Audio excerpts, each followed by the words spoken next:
안녕하세요. 해준 것도 없이 바라기만 하시는 시어머니와 연 끊은 30대 여성입니다. 사랑하는 남편과는 소개팅으로 만났습니다.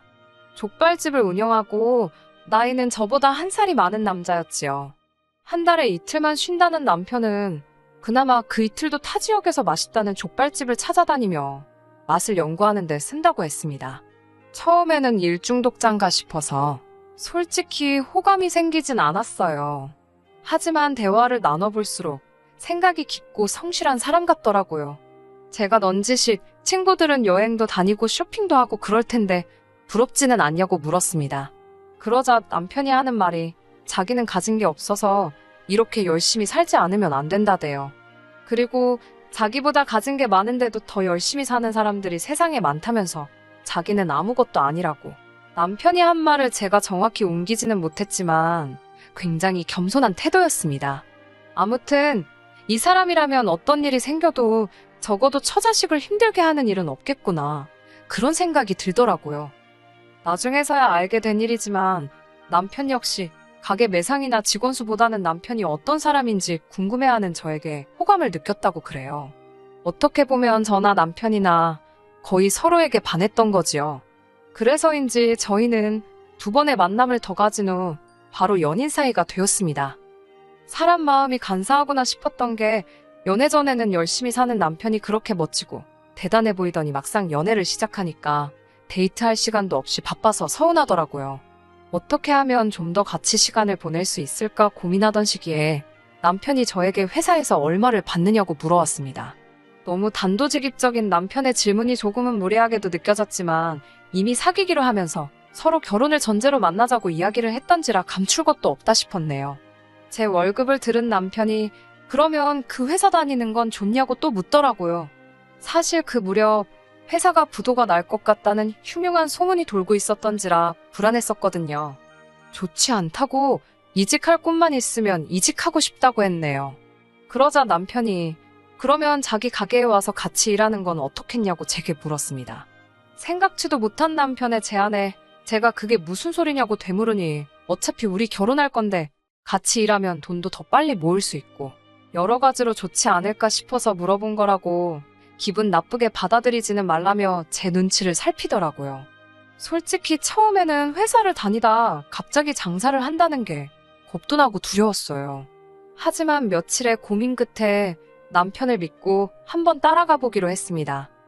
함께 족발집에서 보내는 시간은 적지 않았지만 일단 손님이 많았고 남편은 보통 주방에 저는 보통 홀에 있다 보니 둘이 알콩달콩 데이트하듯 붙어있을 시간은 거의 없었어요. 그래도 남편이 다른 직원들이나 손님들을 대하는 자세 그리고 기타 여러 가지를 보면서 정말 괜찮은 사람이란 확신을 갖게 되었지요. 그래서 남편이 결혼하자 프로포즈를 해왔을 때 주저없이 그러자 했습니다. 남편의 가족관계는 어머님과 위로 5살 많은 아주버님 이렇게 세 식구입니다.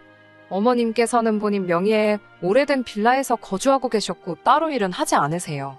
건물까지는 아니지만 월세를 받는 계좌가 있다고 들었습니다. 한마디로 아주 넉넉하신 건 아니어도 어머님 스스로를 챙기시기엔 부족하지 않은 상황이지요. 아주버님은 같은 대학원을 다니던 형님과 결혼을 했고 지금은 지방에 있는 모 대학에서 시간 강사로 일하고 있어요. 저희 어머님께선 이런 아주버님을 늘 교수님이라고 부르십니다. 이렇게 표현해도 될지 모르겠지만 저희 어머님은 조금 주책맞은 성격이신데 할 말 안 할 말 구분을 못하십니다. 상견례 때는 앞에 저희 부모님을 앉혀놓고 당신이 아주버님을 교수로 만드는데 돈을 얼마나 들였는지 장가갈 때도 집 한 채를 해줬다던지 그런 이야기를 하셨지요. 거기까지만 하셨다면 그러려니 하고 좋게 넘어갈 수도 있었을 겁니다. 하지만 어머님은 뒤이어 맏며느리의 친정은 그렇게 돈이 많다면서 돈 많은 며느리 비위 맞추는 것도 아주 일이라면서 저랑은 부담없이 친하게 지낼 수 있겠다 하시더군요. 듣다 못한 친정어머니께서 지금 제 딸이 만만하단 소리를 하시는 거냐고 목소리를 높이시니 남편이 나서서 그런 게 아니라며 중재를 하느라 진땀을 빼기도 했네요. 게다가 무슨 생각으로 그러신 건지 모르겠는데 어머님께서 뜬금없이 저희 남편을 바라보시며 너도 엄마가 집 한 채 해줄게? 그러시는 거예요. 이때는 저희뿐만 아니라 친정부모님도 깜짝 놀라신 눈치였습니다. 저희 친정어머니께서 정말로 집을 해주실 거냐 물었고 어머님께선 속고만 사셨냐며 집 문제는 신경 쓰지 말라셨습니다. 하지만 어머님께선 이 핑계 저 핑계를 대시더니 결국 저희 결혼식이 코앞에 닥쳐올 때까지 집을 사주시기는커녕 집을 지읒자도 꺼내지 않으셨습니다. 솔직히 남편은 어땠는지 모르겠지만 저는 정말이지 속이 타들어가는 것 같았어요. 친정부모님께서도 지금 우리를 농락하는 거냐, 장난하는 거냐, 집 해준다고 생색은 그렇게 내놓고서 지금 이게 뭐 하는 거냐, 화가 많이 나셨고요. 참고로 저는 이미 예단으로 어머님께 1,000만 원을 드린 상황이었습니다. 결국 참다 못한 제가 결혼식을 앞두고 어머님께 단도직입적으로 집을 어떻게 하시려는 생각이신지 물었습니다. 그제서야 어머님께서는 궁색한 변명을 하시더군요. 원래는 월세 받는 계좌를 팔아서 어쩌고 저쩌고, 그런데 뭐 산다는 사람이 나타났었는데 없어졌다는 둥, 솔직히 무슨 이야기를 하시는 건지 전혀 모르겠더라고요. 결론은 이게 다 부동산이 일을 못해서 그런 거라며 지금이라도 빨리 집을 찾아보라시대요.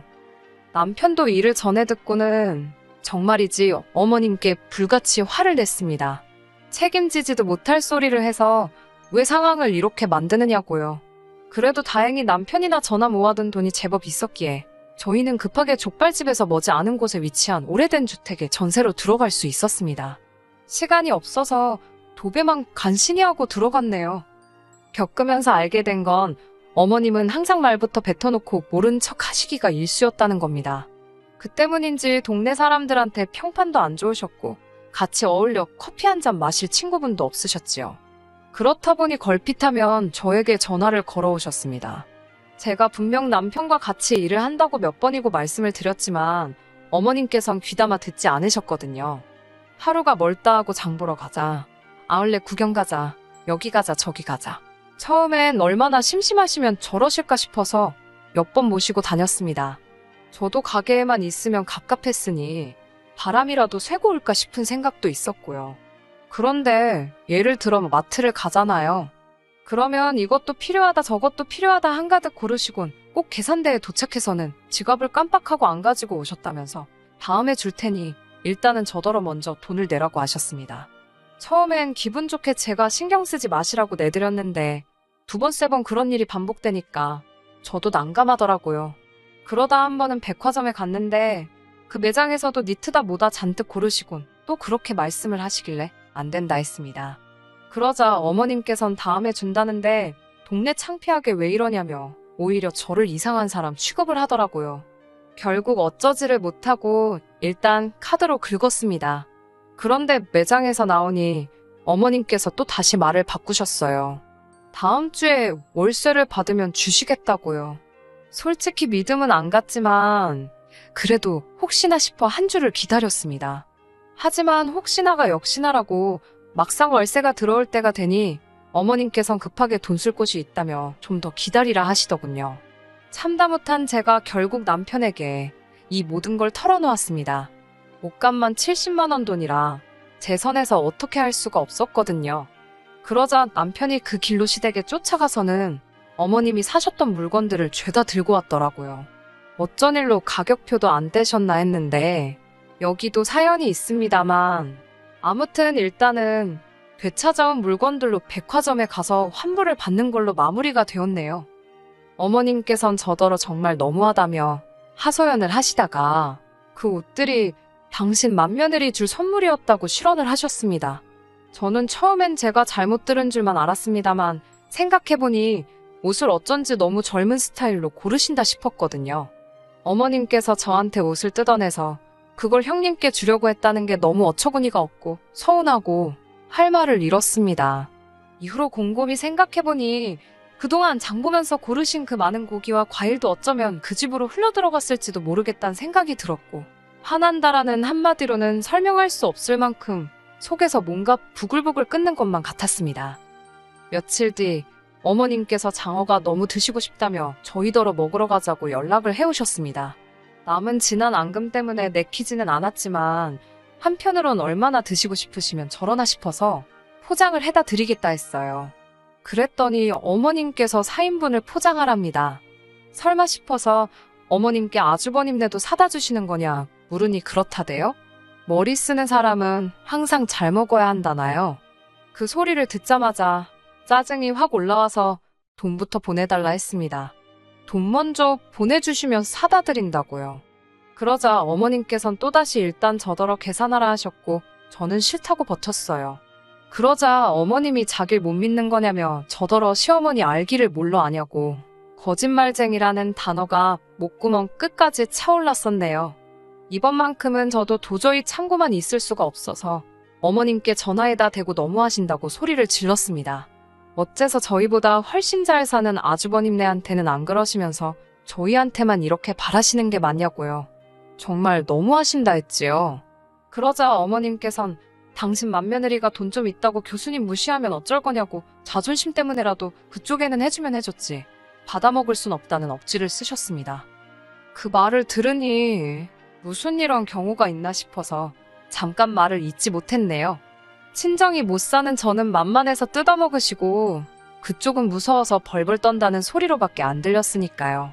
저는 어머님께 아주버님네랑 어떻게 지내시든 그건 제 알 바가 아니지만 적어도 저희 돈 뜯어가려고 저한테 잔머리는 쓰지 마시라고 써붙였습니다.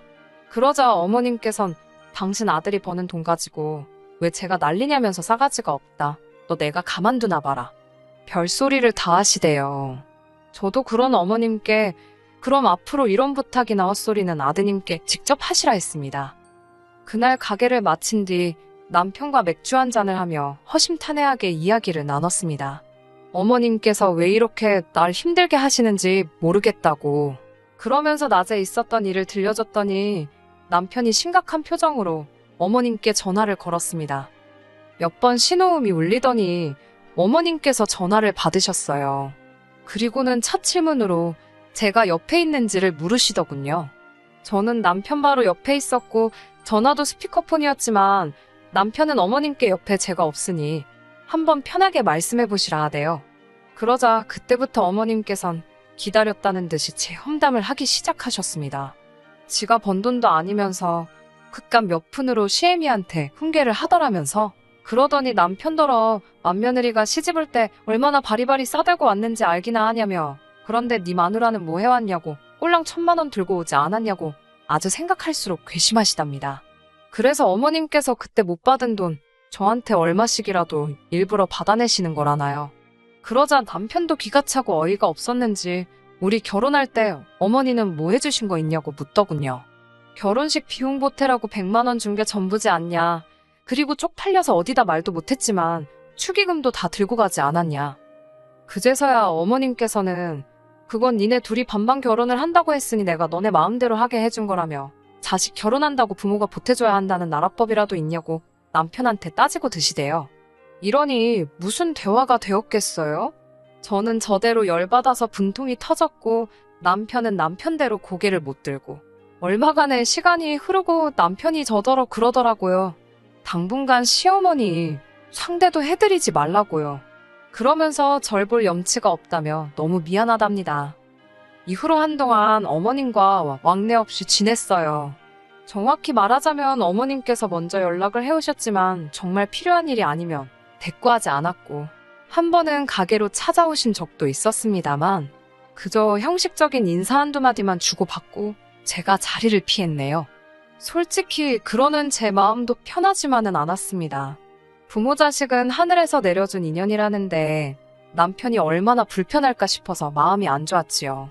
그렇게 한 6개월 정도 시간이 흘렀고 이 정도면 어머님도 나나 남편이 얼마나 서운했던 건지 눈치채지 않으셨을까. 내가 먼저 못 이긴 척 어머님께 숙이고 들어가 볼까. 멍청하게도 그런 생각이 슬슬 들더라고요. 그리고 그 무렵 때마침 어머님께서 전화를 걸어오셨습니다. 전화를 받으니 세상 다정하고 반가운 목소리로 오랜만이라고 인사를 하시더라고요. 제 예상보다 훨씬 밝은 어머님의 목소리에 당황스러웠지만 일단 무슨 일로 전화를 거셨냐고 물었습니다. 그러자 어머님께선 뜬금없이 시외할아버지 이야기를 꺼내셨어요. 당신이 요즘 그분 챙겨드리느라 너무너무 힘들고 어디 하나 성한 데가 없다며 앓는 소리 죽는 소리를 하시면서요. 그러면서 하신다는 말씀이 당신이 그렇게 고생을 함에도 불구하고 시외할아버지가 돈 한 푼 안 준다면서 늙은이가 왜 저렇게 돈 욕심이 사나운지 모르겠답니다.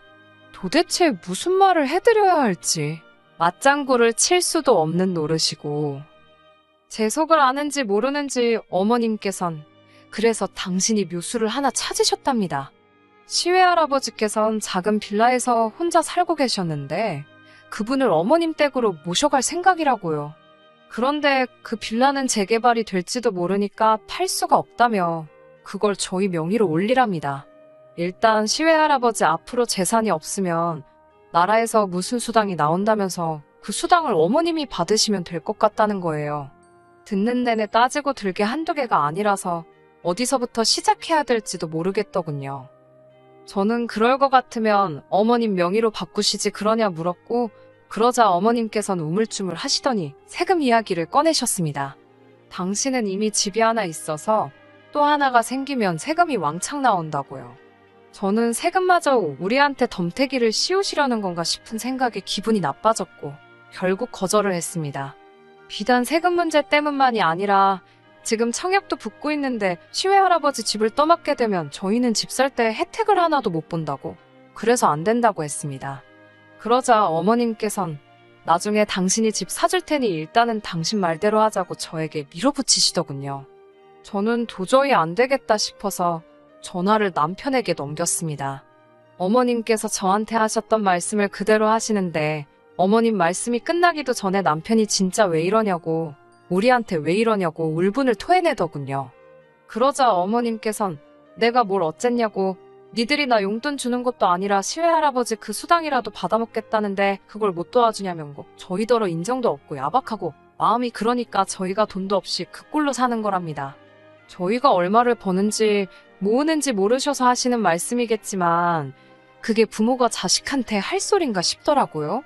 그러면서 어머님께선 내가 니를 어떻게 키웠는 줄 아냐고 은혜를 원수로 갚는 놈이라고 욕까지 하시대요. 남편도 악에 바쳤는지 내세울 게 없어서 겨우 먹이고 입힌 걸로 생색을 내냐고 결혼 전에 지나가는 말처럼 듣기로 어머님께서 맞은 아주버님한테만 시쳇말로 몰빵을 하셨다더라고요.